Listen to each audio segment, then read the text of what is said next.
If we all, as a society, did go vegan, and we moved away from eating animal foods and toward a plant-based diet, well, what would happen?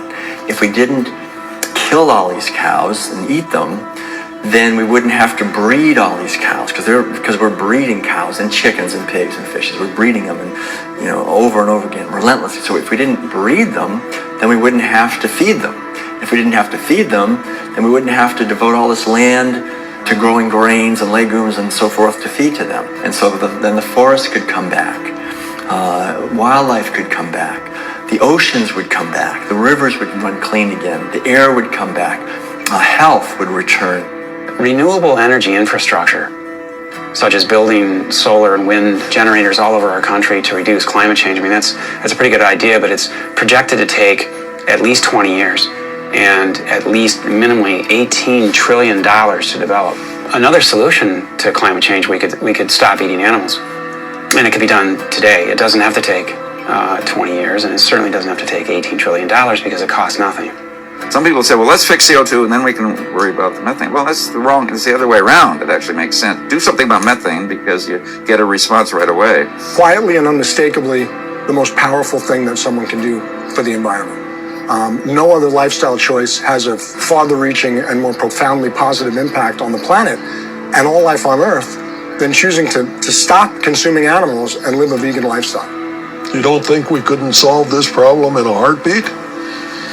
I'll tell you what, all we would need is for the environmentalists to live what they profess, and we'd be on a new course in the world. We will not succeed until we stop animal agriculture. And by succeed, I mean we will not save ecosystems to the extent necessary. We will not have enough food for people around the planet. We will not stop global warming. We will not stop pollution and the dead zones that run off all the fields of corn and soy that are grown to feed livestock. And we will not stop the hunting of wolves and other predators. Now, organic farming is one major positive step in the right direction, but we need to keep walking. We need to get beyond organics.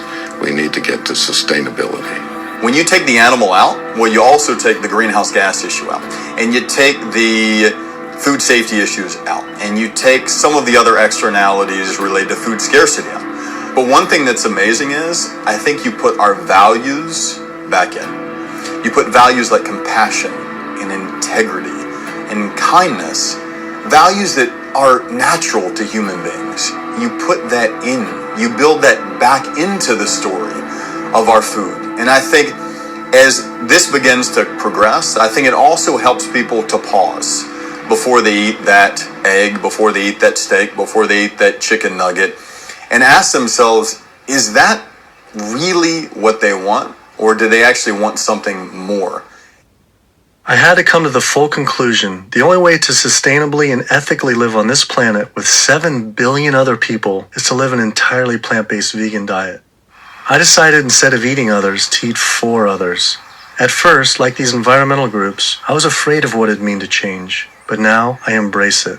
All this talk about sustainability sounded like our planet was on some sort of life support. And I don't want her to simply survive or to sustain, but to thrive. Life today is not about sustainability, it's about thrivability. She's given so much to us for so long, it was time to give back.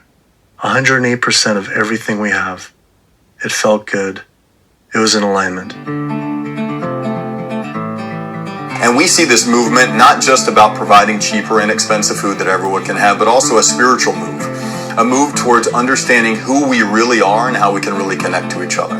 Do what you can do as well as you can do it every day of your life, and you will end up dying one of the happiest individuals that ever died. We become part of a gathering momentum of other people. It's happening. This is really what's happening. This is the news. Selflessness is a nice way to be. It has all these benefits for yourself as well as the planet and other people. It's a beautiful way to live. Ecologically, it just feels better. This is about massively transforming how our society eats because it's a necessity.